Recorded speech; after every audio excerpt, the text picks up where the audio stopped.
the resolution I gave to myself at the end of 21, as we went into 22, that I continued this year, was find more joy. That's it. Okay? And so it shaped a lot of the decisions I made throughout 22. Is this going to bring me more joy? No. Okay, who cares? Yeah, make enough to live on, sure, pay the bills. But outside of that, is it going to really, if it's about making more money and I'm not going to get more joy out of it, forget it. If there's more joy and I don't make much money, okay, as long as I cover my bills, I'm okay, right? And so this idea of have more joy and enjoy things more. And so it helps with both decision making. And I think the other thing that is really important, we talked about this too earlier in the conversation, is this idea of if you can appreciate the small things in life, both from a growth mindset point of view, but if you can also appreciate the small things in life, you have opportunities to have joy every single day of your life. True.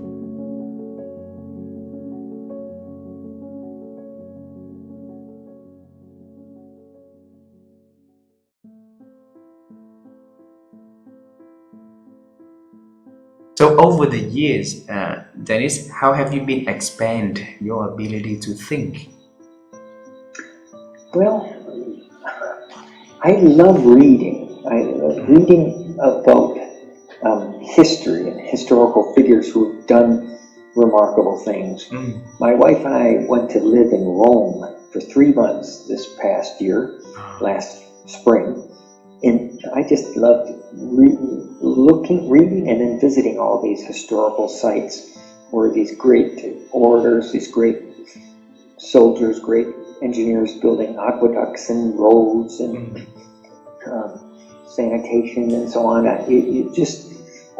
find reading history inspiring. I'm reading a book about Thomas Edison right now, who had 1,100 patents and thousands of inventions. And I love the book on Leonardo da Vinci, or some of the artists like Donatello or Botticelli or Michelangelo. I find the Renaissance period particularly fascinating.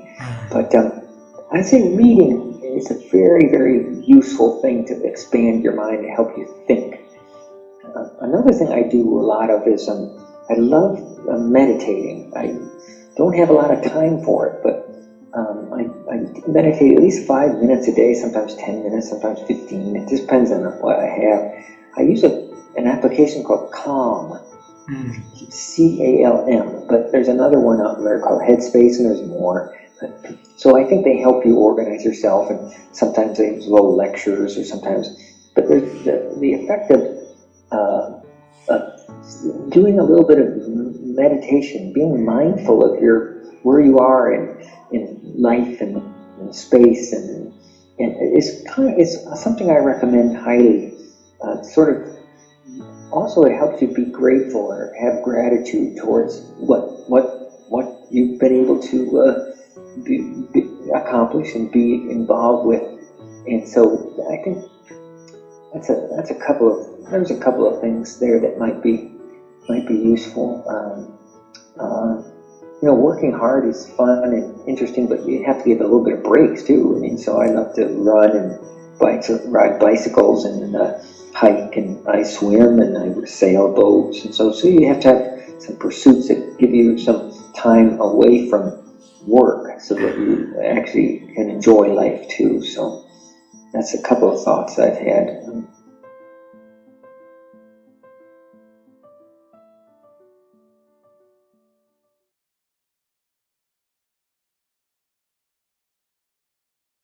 I have to go back to this thing. There's two things. One is this driving curiosity. It's why I end up starting research projects now, when most people would say, hell, you should have been retired 10 years ago. What are you doing starting new research projects? Because it always takes 3 to 5 years to do a research project, and then a few years to get it published. But I'm still curious about certain things. And the other is this belief that we can make our lives and the lives of others around us better. Beautiful. I think, when you stop and look at how little change occurs in a desired direction, and it's amazingly poor results when you actually study that, and you think about all of the things that we as humans do to damage ourselves, like smoking cigarettes or gaining weight or fixating on negative thoughts, or we do to other people. Again, it could be unintentionally, or we could be angry. Mm. The things we do to the planet, the things we do to the plants and things around us. It's amazing that we're still here. And not only are we still here, but if you actually study, and this varies by culture, but if you actually study, are people's lives better today than 40 years ago or 30 years ago? The answer is almost completely yes, in terms of square footage of where they live, in terms of caloric intake and their access to food, in terms of healthcare. That's why in most social classes, in most countries and cultures of the world, people are living longer. I mean, we haven't eliminated the germs. What we've done is found ways to battle them. So you look at all these things, and by all of these measures, and this, I mean, you and I are, 8,000 miles apart right now? Something like that? And we're having this conversation about ideas of mutual interest. We've never met. And yet, I'm enjoying your questions. I don't know I hope you're enjoying my answers, but I do. But we're having a conversation that seems to be of interest to both of us. That wasn't possible even 40 years ago. I mean, a smartphone started in 2007.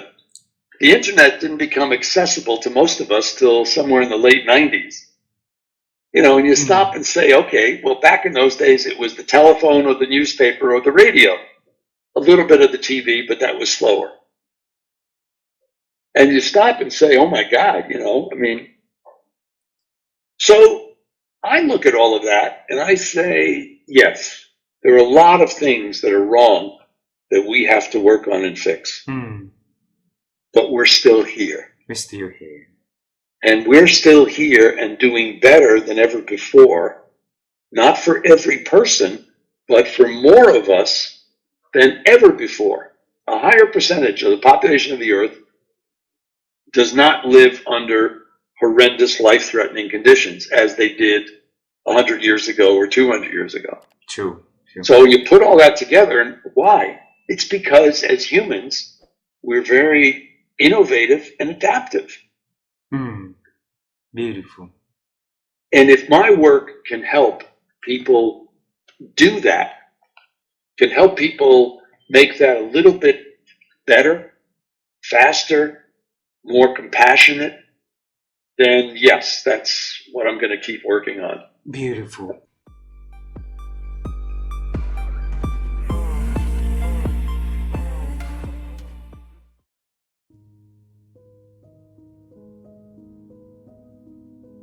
So, General Duke, how have you been improved your ability to think over the years?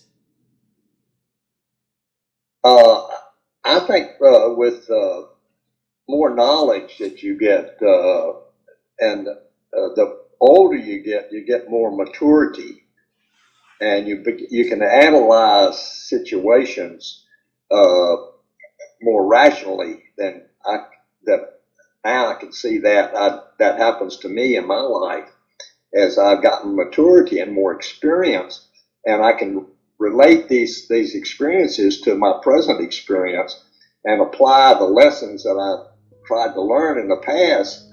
And I think life is a building block of experience and relationships, and I found now that since I've become a Christian, and a follower of Jesus, I pray more about, Lord, what should I do? And where should I go? And how should we operate in our life, in our relationships? And I've never heard the voice of God in my ears, but I had these impressions in my heart. So it's like God's Spirit speaking to our spirit in our heart. It says, go this way. You have an inclination that you ought to do this. And when sometimes I miss it, but most of the time it works out. So and Dottie and I, we pray a lot about decisions.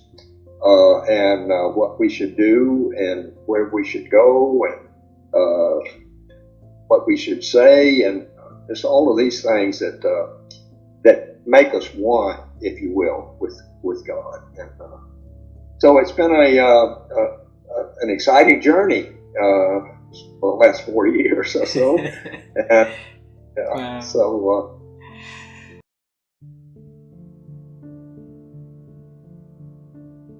Well, that happened as part of my graduate studies. So sometimes one door closes and another door opens up, right? So when I finished my undergraduate studies, I knew I wanted to go on for a PhD. I thought I was going to go into clinical psychology. I had applied for a doctoral program, and thankfully I was rejected. What do I do now?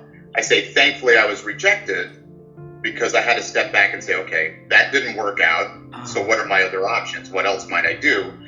And I knew I wanted to go on for continued studies in the field of creativity. So I thought, okay, well, that PhD in clinical psychology, that didn't work out. Well, I'm interested in creativity. Let me do my master's degree then.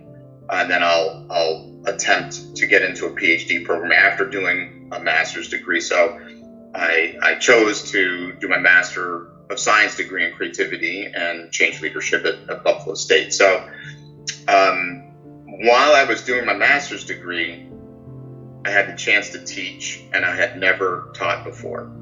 Part of the degree was to teach an undergraduate class. So as a graduate student, you taught an undergraduate class.